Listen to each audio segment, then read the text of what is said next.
What's up, everybody? This is Jovani, and tonight I'm filling in for KJ on the 8:30 show. Tonight I'm gonna just be talking about my journey away from the Democrat Party. So stay tuned. Let's get into it.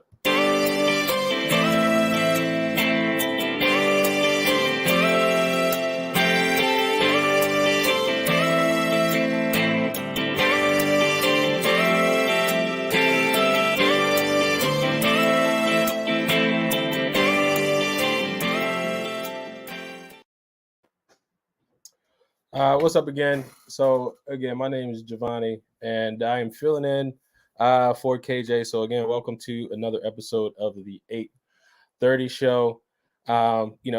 Just you guys know what to do. So make sure you guys hit the like button, hit the thumbs up. Check us out on the web, www.metroconservativemedia, all that good stuff. Like, share, subscribe, invite people to this broadcast.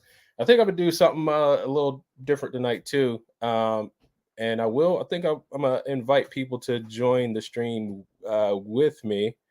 So I'm actually gonna go ahead and put this in the chat. So hang on.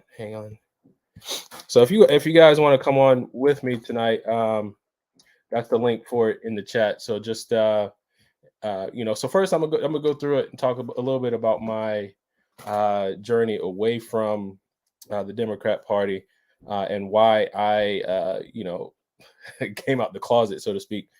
Um, so I was born and raised a Democrat. Like when I talked to my parents about politics, uh, the when I asked them what was a Democrat, what was a Republican, um, essentially my parents said, Democrats are for the black people and Republicans are for the rich. And I looked down. I was black, not rich, so I must be a Democrat. Um, but the values that my parents kind of had the whole time were really conservative. So I never knew kind of how they aligned up. But so I was raised a Democrat, registered Democrat out of college. I remember 2004, my first time voting. I was at Benedict College at the time, and I was so happy to vote. And then I think that was the year we voted for Kerry, and my guy lost. I was mad, yeah, because it was what it was, and that's when George Bush served his, I think, first term. Um, but it was coming out of high school, getting engaged in the election process, registered Democrat, all this stuff. So I had been registered Democrat, I guess, all the way up until 2018. I want to say it is 2018, 2019. Um, and it was really a journey to get to that point. And I actually want to kind of take you through some of the things that I've recognized along that path to move me away from the Democrat Party.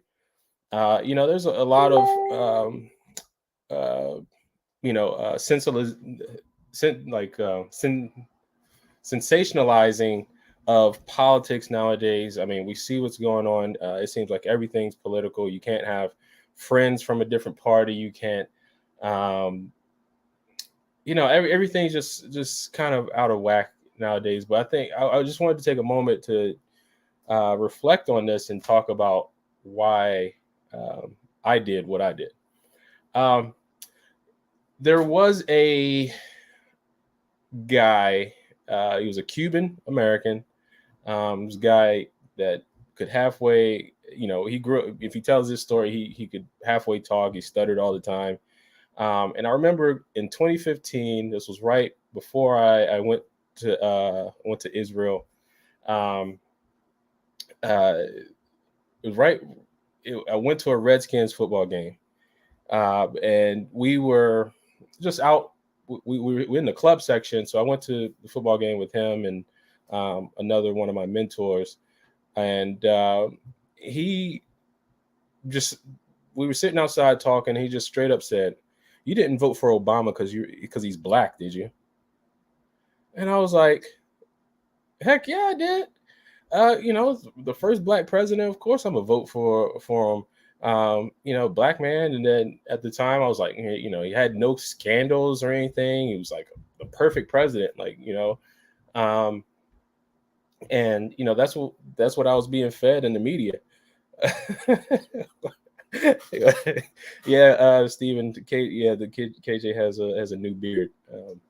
But that's what I was being fed. So it was this Cuban American, um, and he came and said to me, "You didn't vote for Obama because he's black." But that really just started, kind of opening my eyes about how politics work. Do we really just vote for people because of their skin color, or because you know they said something nice or kind or something like that? It started really just opening my eyes, and it really just kind of sent me down a path on really understanding the politics behind the person. Um, so so that was then in 2015. Like I said, that started really that journey of really starting to look into politics and looking at things different. Um, really starting to kind of see things for myself. And we are at that time where now's the perfect time. Like, you really got to start understanding and knowing for yourself. We can no longer just do stuff just because that's the way um, it was always done or taught. There has to become a moment where you have to own that decision for yourself. You have to be able to look in the mirror and understand why you make the decisions that you make. And this goes for really everything. Like, politics is one thing. Religion is another. I know a lot of people grow up Christian. A lot of people grow up in their faith, but never really understand why they're doing the things they're doing. I went through the same journey with Christianity. Like, both my parents were preachers, and I'm like, why am I, why am I Christian? And you have to be able to seek and know and find that answer for yourself. You can't just lean on, well, that's just the way we've always done. That's just the way it's always been. Um, so when I started looking into the Democrat Party, the first thing I really did was just start looking at their platform. And I encourage everyone to start there. The platform's right online. We're actually going to go through some of it today, um, just to understand, like, kind of why I, uh, you know, backed away from the Democrat Party. So let me share my screen here. And guys, like, if anybody wants to come on too, the link right here is in the chat, posted here. If you guys want to come on, jump in and say a comment or two, yeah, feel free to join it. We're gonna have a little bit of fun tonight. So here we go. All right, so this is Democrats website, democrat.org. You can just pull it up on any browser, but it really goes through the party platform and what they stand for. Um, so it's a pretty lengthy document, but you can pick and choose, and they do this pretty much every year. Um, but there were some areas that I started really looking into, and when you start looking at history and what side of history Democrats were on versus Republicans or whomever, you really kind of start noticing the pattern, and you kind of see things are really being there's a bit of deception going on right now. So I'm gonna go right here. So one of the party platform tenets, like, first off, we're in America, right? We're in a country where um, America is unique because it's based on the founding principles that you have rights that the government didn't give you and can't take away. And those are inalienable rights. The government didn't give them to you.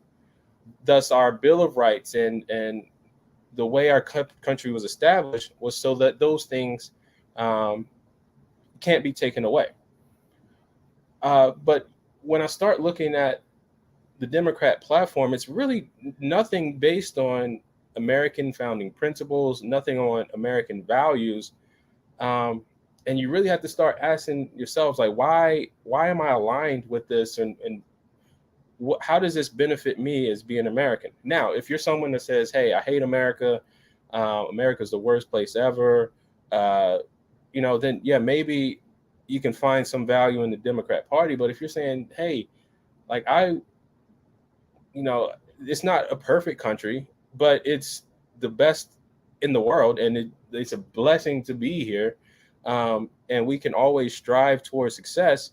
Um, then I don't know how that's to use their word, inclusive within the Democrat Party. So there was this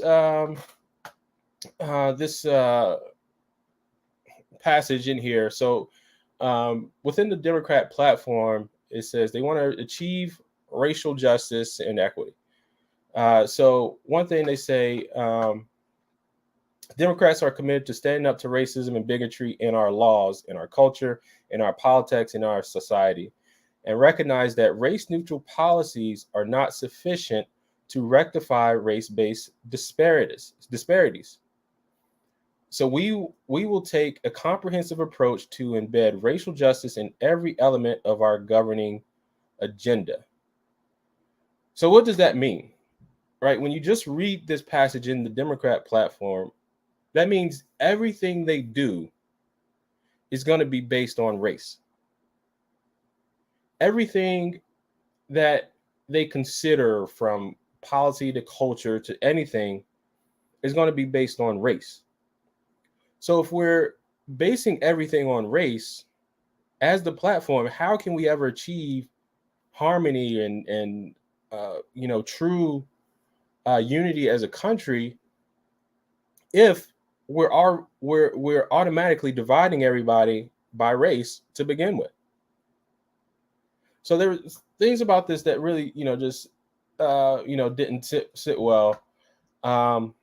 Democrats will ensure federal data collection and analysis is adequately funded and designed to allow for disaggregation by race and ethnicity, among other important factors, to better design policy to address the needs of the most vulnerable communities and make informed policy choices. I mean, this stuff's really not American at all. Like, to be honest, like this essentially goes against all men are created equal, because you're saying we have to do everything based on the person's race. Like this is it just doesn't sit right with me, as an individual. Yeah, this one really got me too. So we believe Black Lives Matter and will establish a national commission to examine the lasting economic effects on slavery, Jim Crow segregation, and racially discriminatory federal policies on income, wealth, educational, health, and employment outcomes. Now, it's very important to know your history and know what's going on, and because it's like they're doing the same thing over and over and over again for the past years and years and years. Democrats, Dixiecrats, all of them, Andrew Jackson, whatever people, they were all the ones that pushed forward these policies of segregation. They wanted slavery to continue. All these disparaging policies, it was the Democrats that pushed them. And nowhere are they in here acknowledging that, hey guys, it was us, it was the Democrats that we did this, but they continue to say they're for equal rights. And everything that the Democrat Party now is for is to break up unity in this country, to break up harmony, and to essentially put everything either based on race or based on class. It's amazing. So remember, this is America, and I'm an American. I was born here. I'm an American. Like that. That's what it was a funny story. Like, I used to work at Comcast in the tech support, and I would tell people my name. My name's Jovani, and he's like, "What? You're Italian?" I was like, "No, I'm an American." It's I love this country, and I would want the party platform that I was supporting to be about loving this country and be about America. So I got a couple other things to show too. But yeah, guys, just make sure, if you want to come on, just hit the StreamYard link. I get you on here too.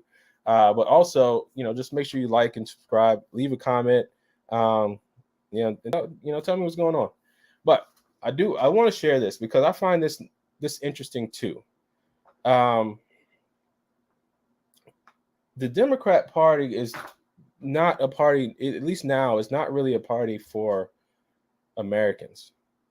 It's a party that's really pushing more globalism, more communism, and more anti-American ideals than they are for this country. Like I said, we have a ways to go as a country. There's things that are terrible that go on here, but there's a lot of things that are good that go on here. And we have to recognize that as well. But there's something, just real interesting now too about the Democrat Party, that they're really trying to push this idea of, globalism, communism, Marxism, all the isms, everything except Americanism. So another aspect of the Democrat platform is that they have this part that they really want to focus on Africa.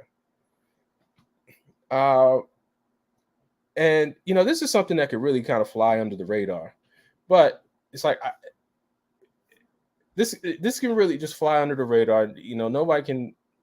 People might not see it's happening, but look, Democrats say they want to revitalize our partnerships across Africa to unleash enormous potential for growth and innovation and address together challenges and stresses across the continent. So it's this U.S. savior complex. Like this is saying, like, Democrats, we want to be the saviors for everyone. So its population will roughly double to more than 2 billion by the middle of this century, and Nigeria is projected to have the third largest population in the world. American diplomacy can play a critical role in helping ensure that the region's vulnerabilities to climate change and pandemic disease and persistent challenges of regional conflict, illicit financial flows, poor governance, and food, water, and health insecurity do not overwhelm its enormous opportunities. So the Democrat platform is to jump in and say, hey, Africans, you're going to get overwhelmed. Your people are too stupid. And we want to, make sure that doesn't happen, because America, we're the greatest in the world, and we're going to, teach you how to do these things. Now, again, my goal, me being an American, supporting a particular political party, I want it to be for America. Now, we can help other countries, as needed, but this right here is like, hey guys, you're not, we see the future. You're not going to know what you're doing, and we're going to, go ahead and help you do it. But then I came across this other video on a show called The Fallen State, where this guy, Pastor Marvin Simpa, talks about the communist influence, not communist, but America's influence in Africa. And I'm gonna play a couple minutes of this, but I want you guys to hear, what he was saying. One of the things they did was they gave scholarships to some of our best students, and they brought them, to University of Michigan, Harvard University, and they teach them gender courses, gender ideology. And so when they get the very best, then they bring them back. They become, one of the professors became the head of the School of Law. And she and her husband have been heading the School of Law in Uganda. And so you can imagine that from 1990, coming to 2000, that's 10 years, 2000 to 2010, that's 20, 2000 to 2020, that's 30. Now what has happened is that the students who have been indoctrinated have now entered into their magistrates in court, their high-level officers, And we have this shift that the older judges, the older magistrates, those who are older have the older mindset of, hey, a man is a man, he's not socially constructed. A woman is a woman biologically, they're not socially constructed. But we got the new ones. And so I think we have maybe about 7 years if something doesn't change. The second one was our experience with the former president, Barack Obama, who we loved very much. We were excited that a black man was now finally in the White House and that he's going to look up for the interest of Africa and Africans. We said it was like a messianic moment. Yeah. I remember that. This guy doesn't stop laughing either. What a mess. What a mess. I don't think we've had any president who has messed up Africa than the former president Barack Hussein Obama. Because he made executive orders that turned the entire United States government for one purpose only. And one purpose was the exporting of the culture of sexual deviance. This became the LGBT became the #1 agenda for every American agency. The Department of Commerce, Secretary of State, Foreign Services, every group, it made it its point. Now they come to Africa, they're finding these very old conservative African Christians, presidents, and they're like, you gotta bring the gay rights here. You gotta bring LGBT. They're hitting us on the head. There's no debate over here. They're blackmailing us with removal of funding for hospitals, for healthcare. It's a mess. It is an absolute mess. What a mess. So guys, there it is, right? The platform that Democrats are, I just can't support it anymore because it's not for America. And that's really what helped me walk away. It was when I started investigating this stuff and looking at it and seeing, hey, I want to raise my family in where I live. Like, I want my kids to go to the best schools. I want, my communities to be safe. And the Democrat policies aren't geared towards that. Also, I know what to do with my money better than, sending it to the government. I want to be able to help more people, but as long as half of my taxes are being taken, I get less money to help other people. Like it goes into this black hole and nobody knows what happens to the money. So when I really started investigating, and it really started hitting home once I got married, had another child, and the politics really matter. We can no longer just say, I've always been a Democrat because, that's what my family was. That's what it was. And we established these like real tight allegiances to something that we don't even really know we're tied to. Like, why are people so attached to the, Democrat or Republican? Why are people so attached to it? But what I'm saying is I had to leave the Democrat Party because it no longer, or I don't even know if it ever did during my lifetime, at least, match my values. But what I did do was start investigating what the party was, what it stood for, what people were trying to push. And don't get me wrong, there's a lot of, nice Democrats out there. A lot of my family, friends still are Democrats. But I say, as far as the party, I can no longer support it because of it's really anti-American at this point. There's nothing that the Democrats really want to do to push harmony in America. Now, there's just there's this idea that we have to achieve like all this equity and whatever it is. I kind of see America like my kids, and I used to play Minecraft with my daughter, right? America is established, and imagine if it's a sandbox type game or environment. It's governed by a set of rules. Our rules in America are, our U.S. Constitution, the Bill of Rights. So that's what kind of establishes the boundary of America. But within that, you're able to build and create whatever it is that you want. Just like in Minecraft, when you play the game, you're able to build and create whatever you want within the rules of the game.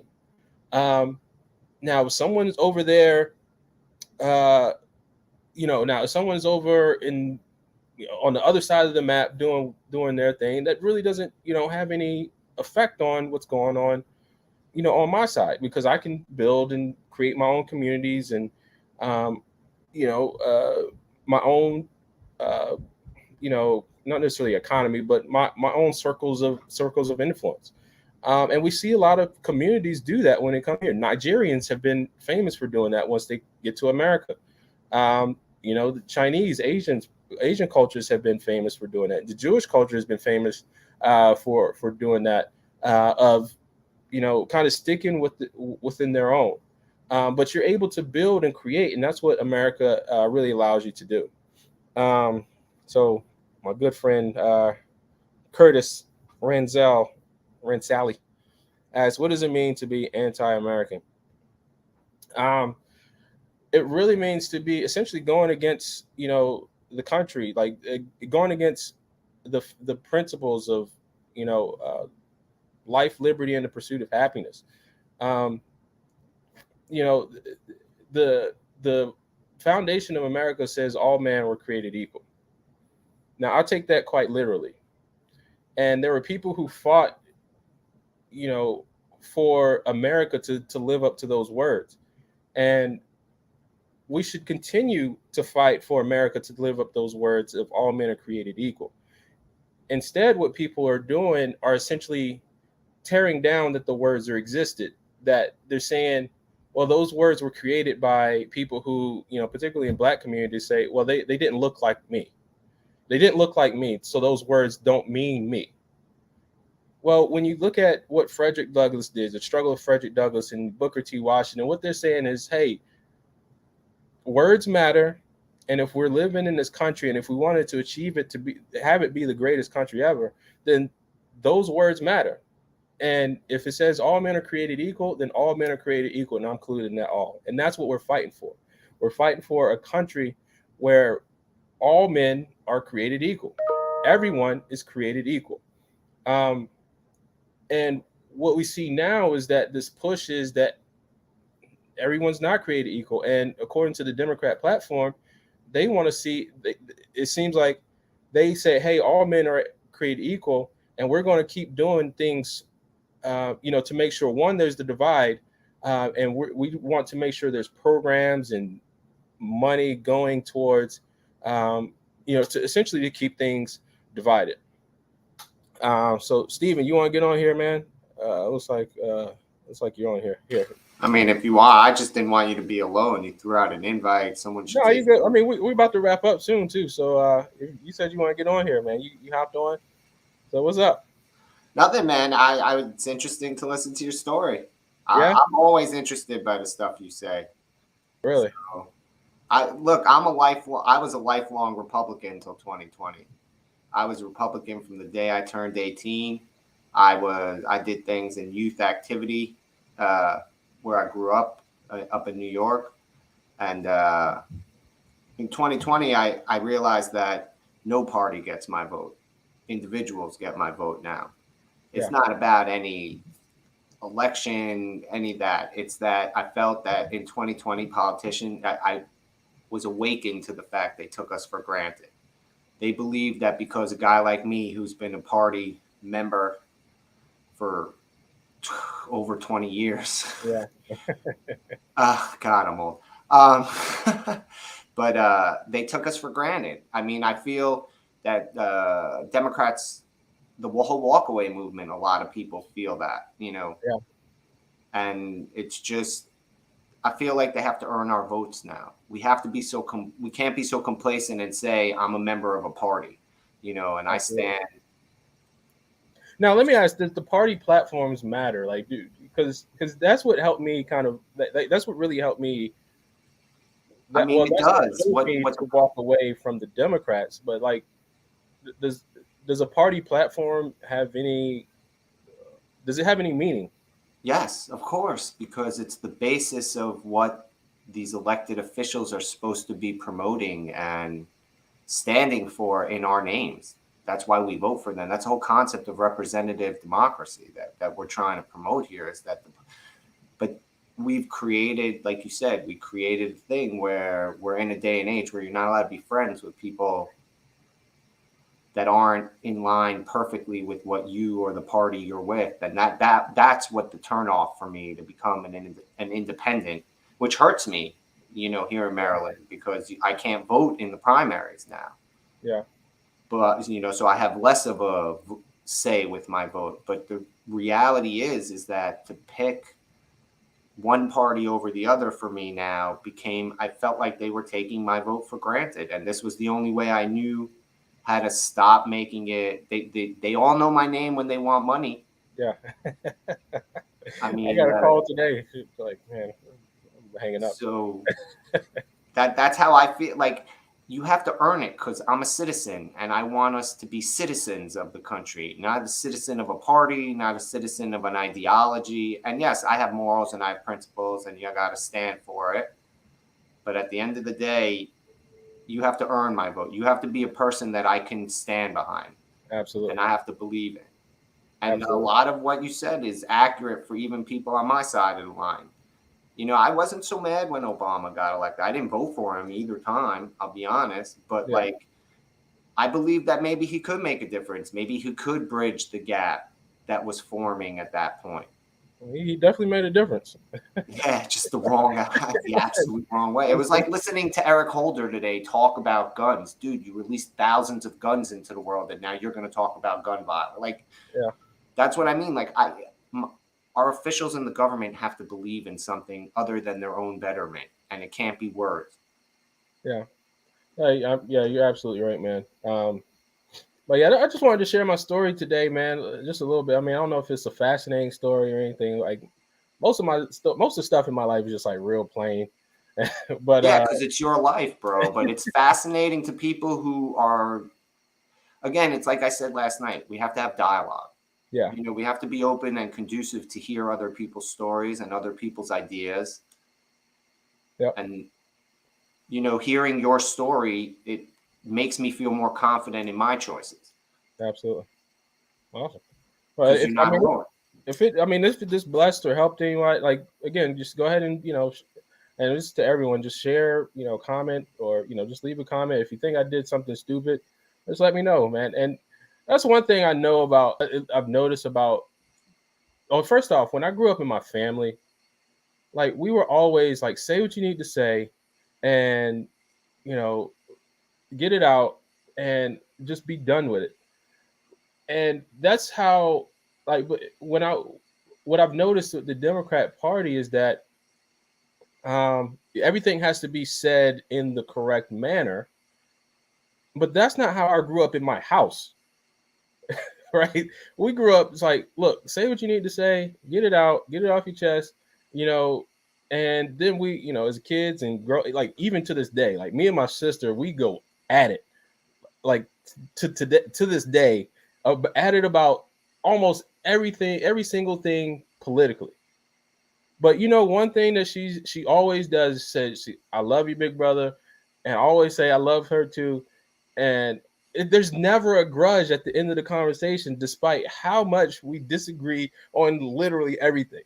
Like there's nothing. But when you look at Democrats in public, like you can't be like that. They're ready to fight and diss you and everything. Like I've lost church friends, because of different political. And these were people that I thought were, like good intellectual people. They were like, leaders in the community, and they won't talk to me anymore. Yeah, but that's a huge problem, bro. Like that's what I'm saying. Like I grew up in an apolitical household. My old man never registered to vote. He never wanted to do jury duty. That was always his thing. And for me, that was a big deal because when I realized the importance of your vote when I got older, I feel like jury duty is a small price to pay. Yeah. To be able to cast that ballot every year. Absolutely. So we got Mr. Reason on. Hey, what's going on, you guys? What's going on, you guys? So what do you have to say, kind of about what we've been talking about? I was just sharing my story about leaving the Democrat Party, and the big crux of it was, one, recognizing that my values didn't match, what was being espoused from a platform position, and really just starting to kind of dig in to the party platform and say, right, I can't align myself with this. So, well, when I was younger, and we probably have talked about this before. When I was younger, I was told that the Democratic Party is for Black people, and I was told the Democratic Party is for Black people, and the Republican Party is for people who are white or people who have money. That's how it was described to me when I was younger. Crazy thing is this conversation that I had. Oh yeah, I tell you. So it's mind blowing. The funny thing is this: my mother is 71 years old. We actually had this conversation about a month ago. I said, look, you know what? You're 71. Let's talk about it for real. Why in the world, for all of these years, have you voted Democrat? Like, why? What was your reasoning behind it? And believe it or not, the comment or the answer was crazy, because I was astonished by the answer, but I wasn't surprised. Yeah. I mean, I know that might seem weird. I was like, dude, maybe it was the fact that she actually said it out of her mouth. She said, you know what? Just because, I'm Black, I was told that, we vote Democrat. I'm like, wow. That's just mind blowing. And the crazy thing about it is what got me was the men's side. I came to the realization that not Democrats nor really Republicans either really cared much about the Black male vote. Thank you. I appreciate it. I can hardly see. What do you mean? So I remember back when Trump ran. Beginning of Trump running for the first time, they were putting out all of this stuff about different locations and what they were looking for to push via it being, whether it was a specific location, if it was a specific person, if it was a specific race, gender, or location, how they were pumping out different feeds, different ads, all of that, and what demographic that ad was supposed to reach. Yeah. And the fact that when they showed the numbers on this, it was like, Black men were non-existent. And I sat here like, wait a minute. I was like, whoa. The Democratic Party pushes like 80% of its stuff to Black women. And is it that, and I was thinking to myself, I'm like, wow, it's strange.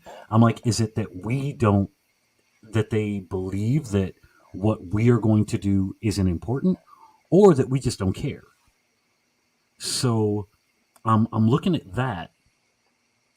And also I'm looking at the fact that you can't throw money at problems to fix it. There are so many different things that I'm just disagree with on the Democratic side. It's just like, one, I mean, or another, being conservative. I just have straight conservative values. I do. I mean, and you know what? Like that's natural to what I noticed. Like this was natural to the Black community. Like, yeah, that's true. I mean, and I'm not trying to, because Steven's not in the Black community. Nah, but Steve, really? Hey, you know what? Yeah, he kind of is. So but when you talk when you talk to, oh boy, I heard this the other day. Like when you talk to even kids in Baltimore City public schools, they would like if you ask them their values and what they align with, they would align with the Republican Party. But the education system is set up to steer them away from the Republicans. And they're encouraged by teachers and the teachers unions and everybody to steer away from the Republican Party. Now, if you talk to these, to these dudes on the street and like people who are out here hustling, they realize that conservative values are where they more or less align. And then I was talking to one of my neighbors down the street, and he had recognized me because he had saw me on TV one time. He was like, "Oh yeah," he's like, he began to like really kind of like reminisce, and you can kind of tell he's like, you know what? Yeah, a lot of like a while ago, black people we did vote Republican, and that's all we were. I don't know what we're doing now. First black senator or congressman in the country was a Republican back in the day. Yeah. To jump in, Kelly B, interesting question. Let me see. So, did our elder black communities not know the truth about the Democratic Party back then? I think there's a bit of deception that was going on, and it started really back in the 1920s. And it's covered in your book, Color Communism and Common Sense. Read that book, you guys. Read that book. It is covered in that, but like the Democrat Party started realizing it wouldn't win without black people. I mean, that's intersectionality. So, but what I'm saying is like they started realizing, like, unless we get the black vote, we're not gonna win. And so when you start looking at into the 1930s, 1940s, 1950s, 60s, LBJ, there started becoming this real, again, this racial push, because the trajectory of black folks at that point was that blacks were owning businesses, blacks were in government, blacks were owning homes, starting to own more land, and getting assimilated, I would say, to being free. Let's start there, right? They were assimilating to being free. But then there was this big marketing push, and that's what I'm going to call it for right now. There was this big marketing push to remind people of the ills of slavery and that the black people were oppressed. And that, started planting seeds in the 1930s. It started, and then, you had the civil rights movement come along, and now you're seeing essentially that full blown today. So essentially we went backwards, because now since the 1960s, black people have predominantly voted Democrat because the Democrats, quote unquote, flipped their positions to seem like they were more pro-black than the freedoms that America essentially provided just by being America. I don't know if that makes sense. Like, so now it's like the Democrat Party saying, "Hey, black people, we recognize that slavery is, and you're being held back and all this stuff. Now we're gonna push you forward and bring you to the forefront as a party. But what that means is we're just going to bring you to the forefront and essentially keep you in a cage." So does Kanye get props for the plantation comment, the Democrat plantation back during the Trump days? Well, I mean, some truths are hard to accept. Some truths get you killed. I mean, that's really what it is. I don't. It's not props or comment. Accolades. Well, I mean, like, he got destroyed for that comment. I mean, like, when I'm asking is like, was he right? Like, was he on over the target with that when he said that? I mean, he was pretty accurate, yeah.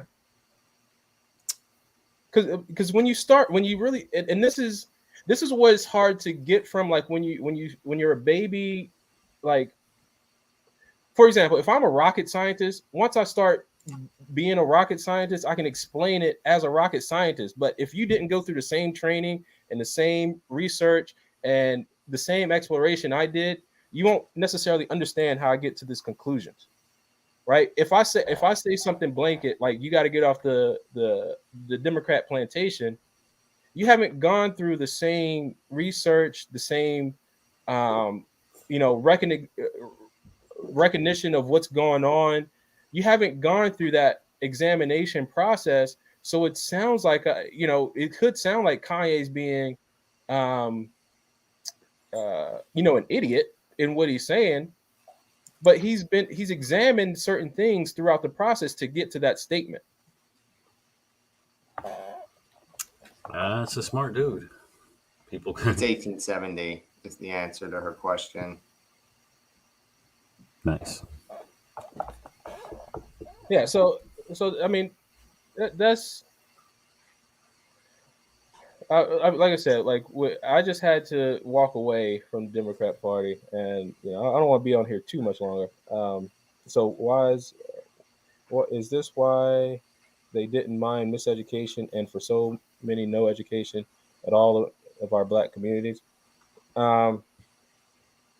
So blacks were intentionally not taught to read because if you knew what the Bible said and what the Constitution said, you would revolt.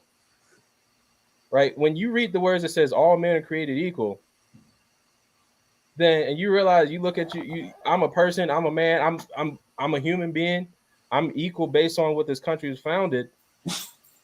If you don't know that, then I can forever keep you enslaved. And that's the same thing, quite frankly, that's going on in a lot of our cities today, is that people in our education system is intentionally keeping people ignorant, because if they do that, then the folks won't stand up and really recognize what's happening. And Frederick Douglass is, I'm the vice president of Frederick Douglass Foundation in Maryland. So I've been researching and kind of getting into some of the Frederick Douglass's quotes and biographies and stuff. But one of the things he talks about is his master Hugh Auld didn't want his mistress to continue to teaching Frederick to read, because it said if you teach that nigger to read, it'll forever unfit him to be a slave. Uh-huh. So if you keep people ignorant, they will forever be subjugated to you because they don't know for themselves. And part of and it just, to me, seems like what the Democrats are continuing to do by the miseducation in our public schools now. Same thing back, keeping slaves as slaves because they didn't want to educate them. It's the same thing. What they realize is that you don't need chains to keep people in bondage. That's very true. The chains we use in our mind are much stronger than the chains people can put on us. What's crazy is last week, I believe we were talking about it, and the question was, are we still, what was the word that was used? Do you remember that? Are we still oppressed? And I said, we are in our minds. Yeah. Look, but let me be clear. Like, black people are being used in this country too, right?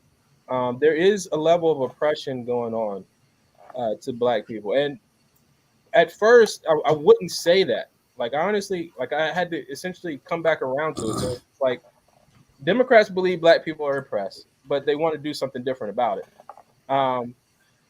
Then Republicans, when I switched to Republicans, I was like, well, black people aren't really oppressed in the country. Like, just, it's a free country. You can do what you want. But then I really started investigating again. Like, no, black people are really oppressed in this country, and it's not by the people who think that are oppressing you.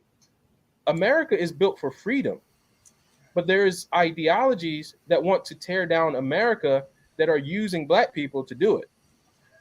And that's where the oppression is, because black people are being oppressed by the people who want to bring down America. And that's why you have so many black people that are now anti-America, that America needs to be destroyed. We need to dismantle everything. Like, the Constitution needs to burn. America is a racist nation. You hear all these things because the black people are now being used to promote a different ideology to destroy America. And that is the oppression of black Americans in this country. So, that's very accurate. The CBS anchor, Tori Snow, what's his name? The CBS or WBAL? WBAL. Yeah. Right? He said that they should repeal the Bill of Rights. the other day. Well, I hope he was being joking about that. I mean, I saw a comment that said he was sending being out cynical. messaging like that, whether you're joking or not, in this day and age where there are literally people trying to do that, that's dangerous. It is. It's ridiculous. Because, like Chad says, words matter. The meaning of words matter. Yeah. Facts, absolutely. So my brother Kurt asked, "Do you think both parties played a race game?" Absolutely. Yes, yes, they do. Absolutely. And It is to the point in which it is to the point in which. Oh, go ahead. I think the Republican Party is doing it now to keep up with Democrats, because it's like the Democrats have this fantastic marketing machine. Like, they're on point. You know, they got the cartoons, they got the slogans, they got the artists, they got the hip hop. Like, they have the culture on lock. Let's just be 100% honest about it. And Republicans are literally just trying to keep up. So hey, if the Democrats are doing it, Republicans are doing it. So now we really don't have two parties.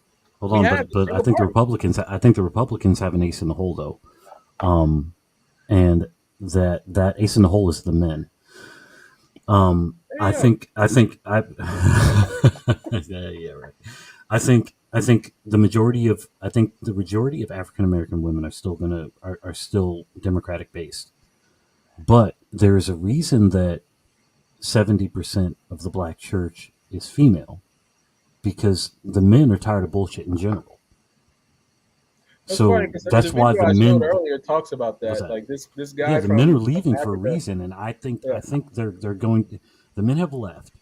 I was on a live a few nights ago. They're asking what can we do to bring the men back into the church, and I said, well, respectfully, because it was a Christian live. I said, respectfully, you got to get rid of the bullshit, because men. Yeah, I mean, seriously, this is not an emotional thing. You feed on emotion at church. That's why you have all the man. So the majority of them are gone, and now, if you give it time, I believe you're going to start noticing a lot of men, especially men of the black culture too, start really looking at the Republican Party, like seriously, because men are logic based in general. Yeah. So look, when you start, it's 2 and 2 together. Yeah. It's putting 2 and 2 together, and do they play both parties? Do both parties play the race game?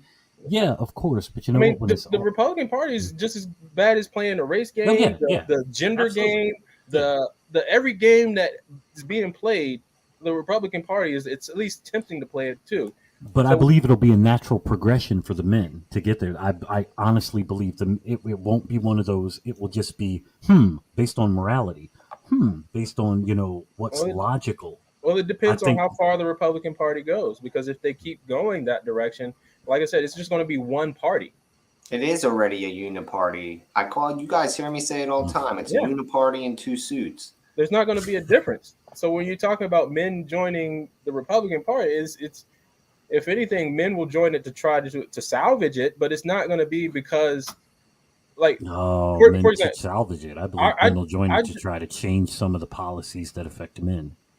And that's different. But the party is going. Let me put it like this: I thought you were going to take a drink to that. From a platform perspective, the Republican Party has been, I would say, relatively consistent. But from a cultural perspective, they're trying to fit into everything, and that's why you see a lot of infighting and breakdown in Republican politics, is because the policies aren't matching the culture. I mean, do you think that the Republican Party leads on any policy, or are they only reacting to what the Democrat Party is churning out with its marketing machine, as you defined it earlier? Well, it's definitely reactionary. It's definitely reactionary. See, I'll disagree. There are places where I think the Republican Party leads, like school choice, for example, that the dollars follow the students. Like in education, and I'm not saying that this is like a long-term thing. This is relatively new. I think Trump changed the game for better or for worse, the same way Obama changed the game for better or for worse. however you want to. Did his battery die again? No, he just jumped out. But they are trying to start to get ahead. There is that they're trying to get ahead of the reaction curve in some spots. I mean, school choice is a big one, and now of course I'm drawing a blank. But this is why I think that I want individual politicians to earn my vote, because I'm tired of the cycle. Yeah, and I think that's important. Like, and I said this last night on Just the Guys, where it was actually just us last night. Like, everybody has to make these decisions for themselves. Like, with everything you do, we can't just say I'm aligned. We can't just say I'm a Democrat because I've always been a Democrat. I'm a Republican because I've always been Republican. You can't say that with religion either. I'm Christian just because I've always been Christian. Right? I've probably learned more about Christianity from atheists than I did Christians. Challenging Christianity, absolutely. That's how I look at it. You got to challenge it if you believe it. You have to, like that, and that's why we, need each other, feed off each other, have conversations. Like, back to your point, Stephen, we have to have these conversations because if you don't get challenged, and if we're just doing this thing where we're just agreeing with each other, getting into our own echo chambers, we don't grow. We don't grow. Like, if you spend all day on Facebook in your echo chamber, how much growth do you get as a person? None. Not at all. You go backwards, actually, you regress. You're just reiterating everything you see. But if you get on different forums with people that you don't agree with, not only do you learn how to communicate, but you're able to now see another person's point of view. And quite frankly, there's probably more things that you can relate to with that person than not. We're all people. We're all trying to do the same thing, pay our bills. Yeah. So Blanca asks, please give examples of where Republicans are trying to fit in. I think a clear one is with all the, kind of racial, kind of groups and things, and also with a lot of the gender things that are going on now. Republicans might not seem as quote unquote radical with them, but they are trying to use and language too. They're trying to use the same words and everything to seem inclusive, right? To me, the Republican Party platform and what it stands for was for all Americans. Like, when you look at when the Republican Party was founded, it was founded to prevent the expansion of slavery into the Western territories, and essentially saying that all men are created equal. We're trying to live up to what the Constitution states. Now, whether you're gay doesn't matter. Whether you're black, it doesn't matter. Are you in this country? Are you American? Do you believe do you believe that God gave you rights that the government can't take away? Do you believe that? Like, do you believe that you should be able to, take what's in here, take your God-given talents, or if you want to believe creator-given talents or whatever it is, create your talent and create and share your skills with the marketplace. And based on your demand for the marketplace, your desire to work, your work ethic, if you get after it every day, that you can achieve and be somebody in this country. Is that what you like? Do you believe that? Then it doesn't matter if you're black, white, gay, trans, whatever. We're the party for you. But when we're saying, hey, gay people, come over here because we like gays, that's like perverting the mission.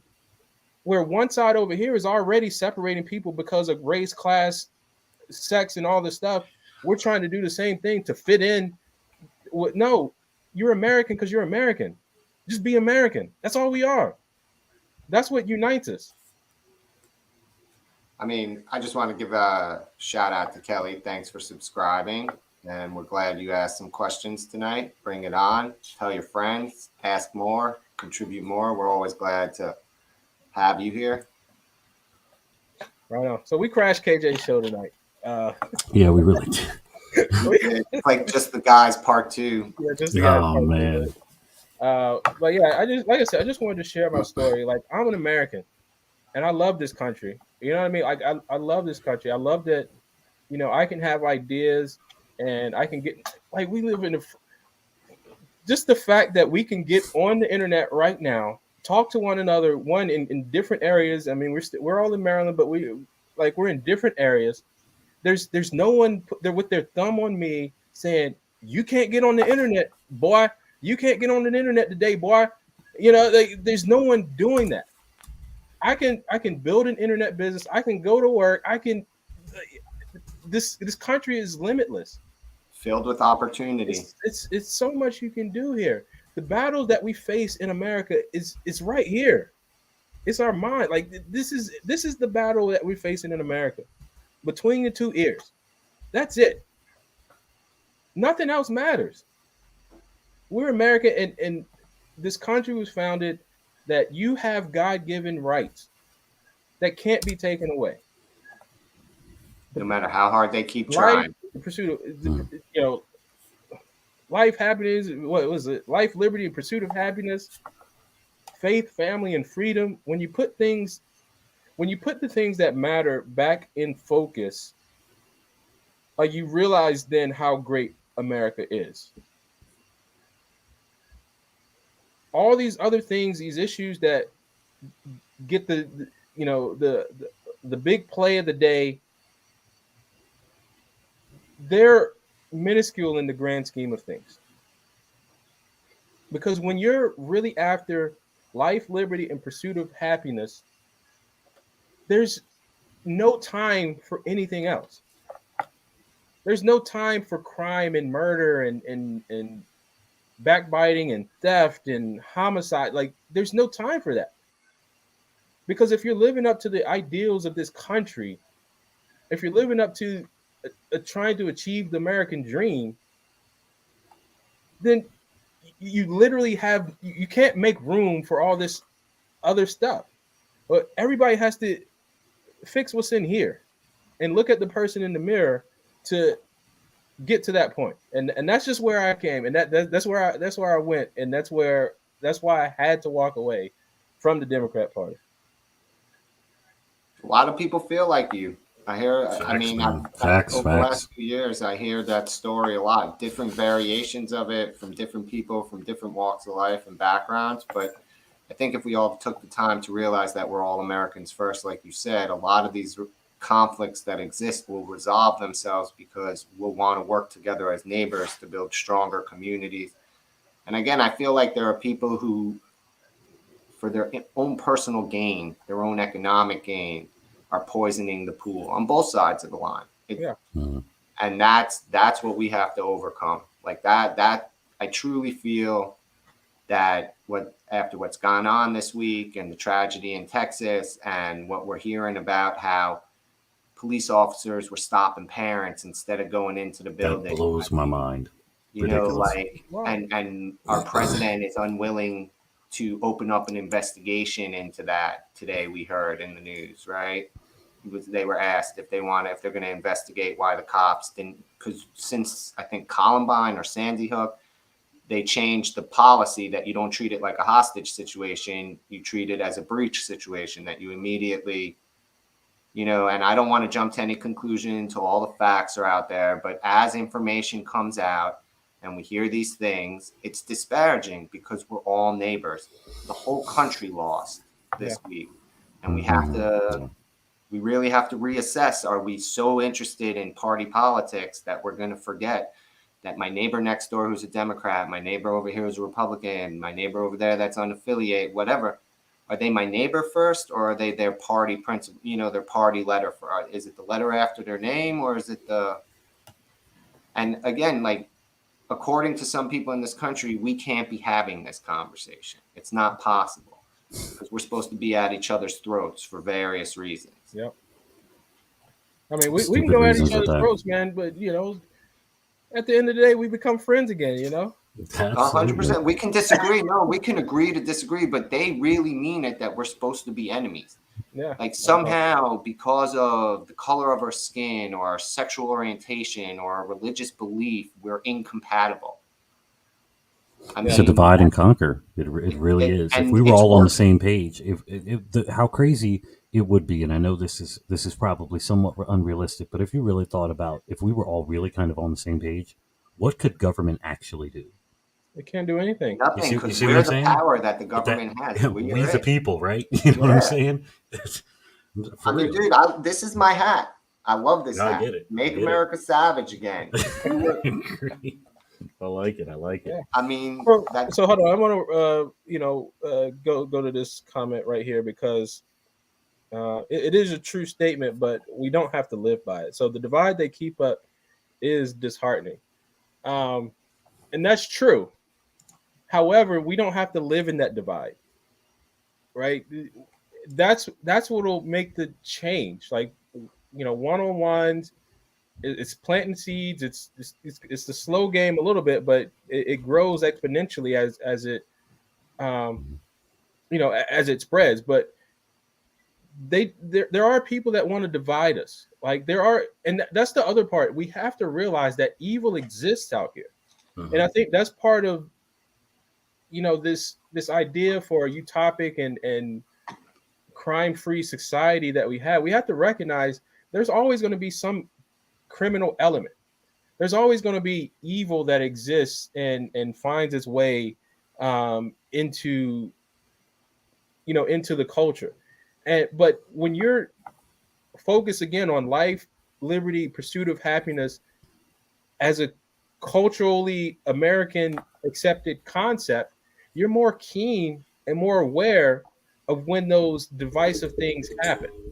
Right now, we're so far down the divisive rabbit hole that it's almost like we're desensitized to division and we accepted it.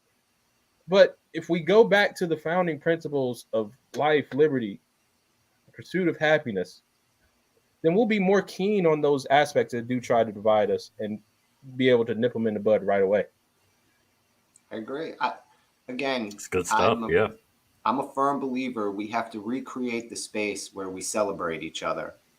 We are now in a place where we disassemble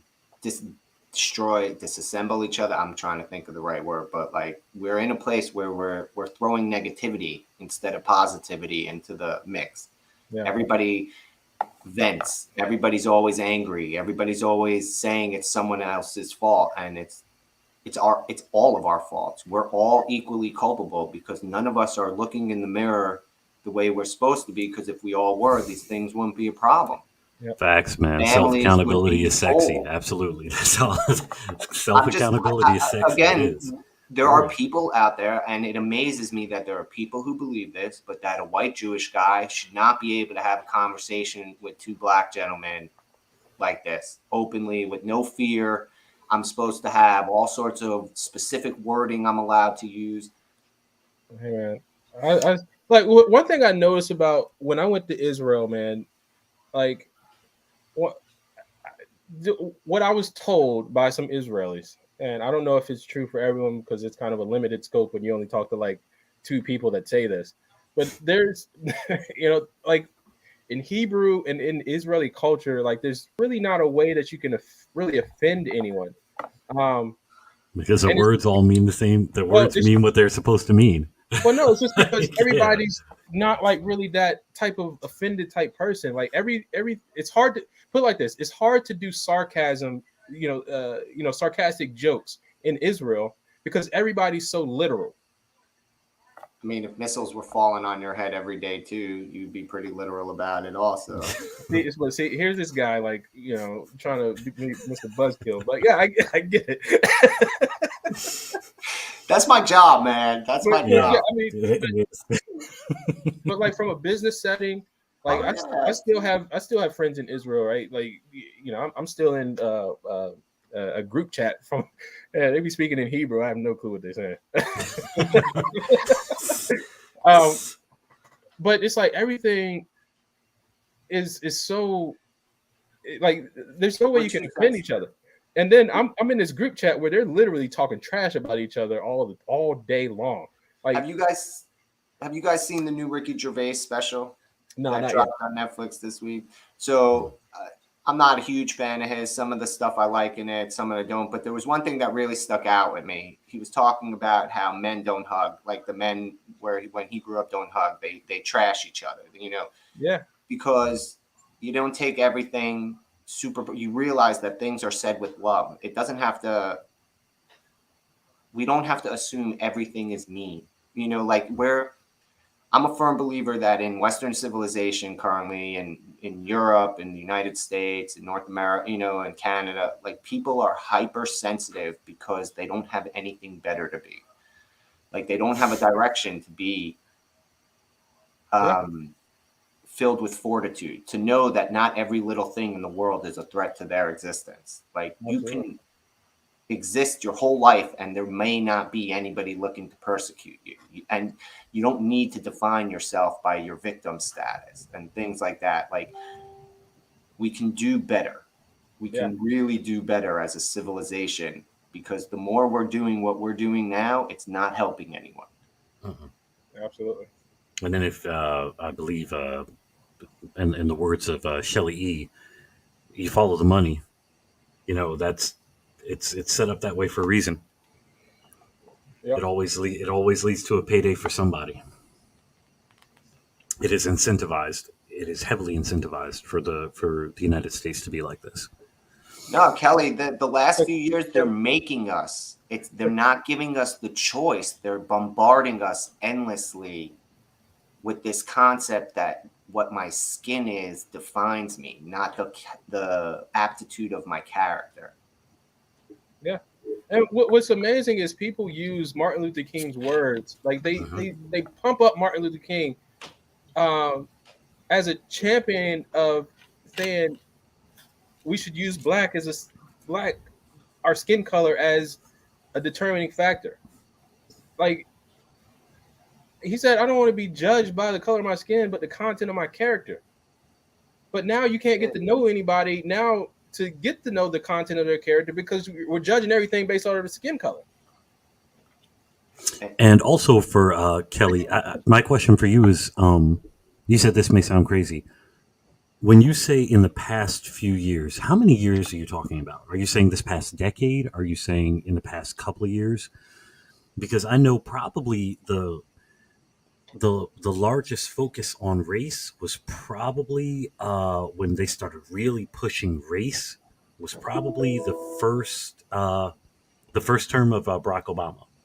Yep. When President Obama came in, that first term, we were seeing, let's find whatever we can put on television to fit this narrative of whatever that narrative was, whether it was police shooting black men, or whether it was whatever that narrative was at the time. That's when that started. So I'm saying, what is that? A decade now? Has it been about 10 years exactly? I think it's 10 years exactly. 2006, right? No, yeah, 2000. Because he's two in back to back. So no, yeah. So I'm slightly off, almost 4 more years off. But still, yeah, that's when I can really remember that starting to happen. The push of race like this, to the point in which, and it was so heavily incentivized in the media. Like we were seeing, it was about as heavy as what was it? Trump was with the whole fit. Whatever that narrative was at the time, that's what they were pushing heavy. And it just happened to be, it just happened to, I don't remember before that it being that bad at all. Put it like this: race is big business. Of course. It is a moneymaker. It's an absolute moneymaker. Race, Jesus, and sex sell, believe it or not. Like it's an absolute moneymaker. I mean, that's why you have Benjamin Crump. That's why you have Al Sharpton. That's why you have, what's his name, Jesse Jackson. Like race sells. Joy Reid. Like that's why you have Don Lemon. That's why you have these people, because race absolutely sells. It's big business. And while they're saying black people are oppressed, themselves as black people, their kids go to the best schools. They're living in the best houses. Maxine Waters lives in a $6 million house, not in her district, while she's telling you we're going to build more projects because black people can't buy houses. So, I mean, it goes the other way too. White race sells also. I mean, just to add balance to the conversation, as I always do. I mean, you have the whole white nationalist thing going on now. That it's this whole concept of keeping us separated and not, as you say, Americans, but we're always something else, American. yeah, That's problematic. Yes, I we're a agree. nation of immigrants. My grandparents came here at some point. All of us except for Native Americans came here. Their ancestors at some point came here.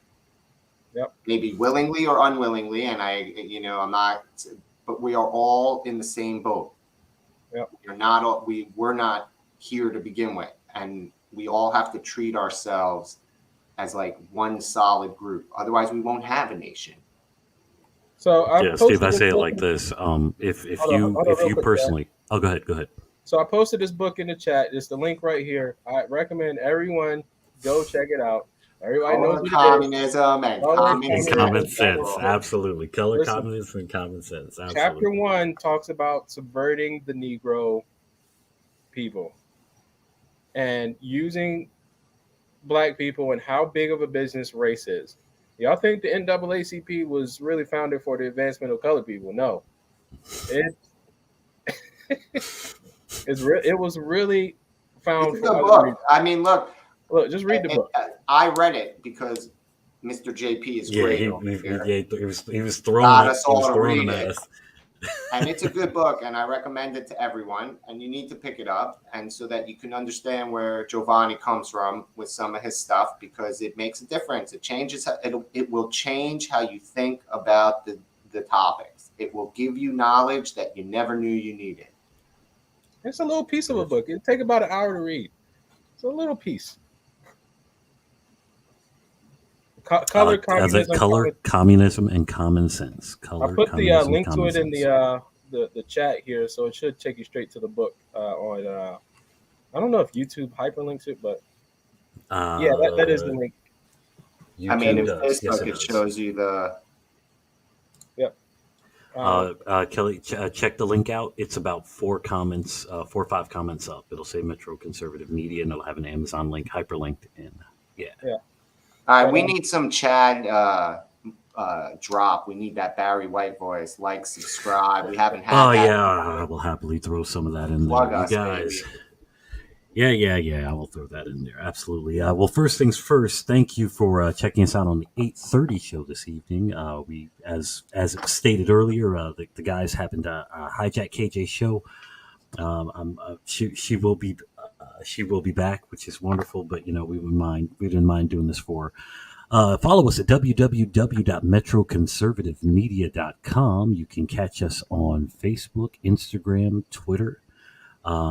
Check us out there. If you, we'd love for you to like, share, and subscribe. Wednesday night we have we have Poppin' Politics with the ladies, followed by occasionally, we'll drop in with the guys to, give our commentary on what we thought the show was like and all that. Thursday night we have the show that we have right now, which is the 8:30 show. We occasionally do Great Thoughts Matter as well, Logic and Reason. And, we just appreciate the fact that you are here with us tonight. Thank you. Do not, again, please do not forget to like, share, and subscribe. And that is the drop. Thank you much. Appreciate it. All right, guys. Yeah, we about to get out of here. I was trying to think of an interesting way to kind of end it, but I don't know. Vote Jovani Patterson for mayor of Baltimore. That's always my favorite end of the show. You have to write it. Hey! You know what? If I could, he's got my vote definitely. So, but again, on what you said before that final thought, Jay. Before that final thought, I just wanted to what Gimp said made a whole lot of sense, and the easiest way to put that is if any of you personally, like you, G, if you personally needed, I don't know, say a kidney transplant, right? The only thing that will prevent me or this gentleman from giving it to you is the blood.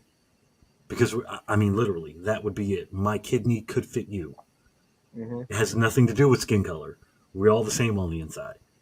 Yeah. That's what it's all about. So just to finish your comment on what you were saying earlier before you. I was going to ask you. Yeah. Facts, man. We're We're all the same on the inside. What's no? I wasn't going to ask you. I was going to ask you Jay-Z or Nas. Nas. Really? Yeah, man. Jay-Z sold out, bro. No, I'm not talking about old. I mean, I'm talking about old stuff. No, old style. Not Nas. It's a toss up for me then, because I have favorites from both. Yeah. Okay. Oh yeah. All right, Drew. Biggie Biggie or Tupac. Biggie or Tupac. Biggie. Sorry, I'm a New Yorker, man. I was a fan of Biggie, but then I started listening to like more stuff like more recently. I'm like, yo, this is vulgar. Oh, it's awful. And I was like, they're all awful though. Like, to be fair, it's all, if you're looking at it through a 40-year-old plus lens, like I look at it now, I can't believe half of the stuff I like listening to back then. You know, I would never want my kids to listen to that stuff now. Did you guys might think I'm crazy for saying this, considering we're talking about such classics as Biggie and Tupac and Nas. And so there was a study done on "Lose Yourself" by Eminem, and it is the only song ever rapped out, ever written and rapped, that every single word rhymes. Wow. Yeah, well, there is not a single word that does not rhyme with another word in the entire song. So I'm thinking Biggie too. I'm like, dude, this dude is a lyrical genius. And I know this is later down the line, but still, I'm just saying. Is he on my Mount Rushmore? Probably not. But the guy is lyrically incredible. Absolutely. Man, I'm trying to think of. I was trying to think of two black actors that I can compare, but I'm not like having a good memory of who I want to compare right now. Denzel Washington, Morgan Freeman. Sidney Poitier and Denzel Washington. Oh, that's two different eras. Sidney Poitier. So what? They're both giants of their day, man. Okay, that's like saying if we ask anybody about basketball right now of our age group, who's the best ever, we'd probably say Jordan. Okay, but it's still two different eras. If you ask people who never saw Jordan play, they'd say Kobe. They're just ignorant. They don't know. Jordan's still the best. Jordan is the greatest GOAT. Jordan was. Jordan is the GOAT. So you guys, Adidas or Nike? Adidas. Wow. Sorry, Nike is in my shit can at this point in history. So are these Megan Fox, or Gabrielle Union? Oh, I refuse to comment on the fact that my woman might make me sleep on the couch. Megan Fox or Megan Fox. I'm just not a fan of Gabrielle Union. I'm not saying, Yana, if you're watching, I'm not answering this, but I might agree with Chad. I wasn't expecting him to do that. I used to I don't want to sleep on the couch, bro. Look, I used to freaking love Gabrielle Union. Like, I don't know what it was.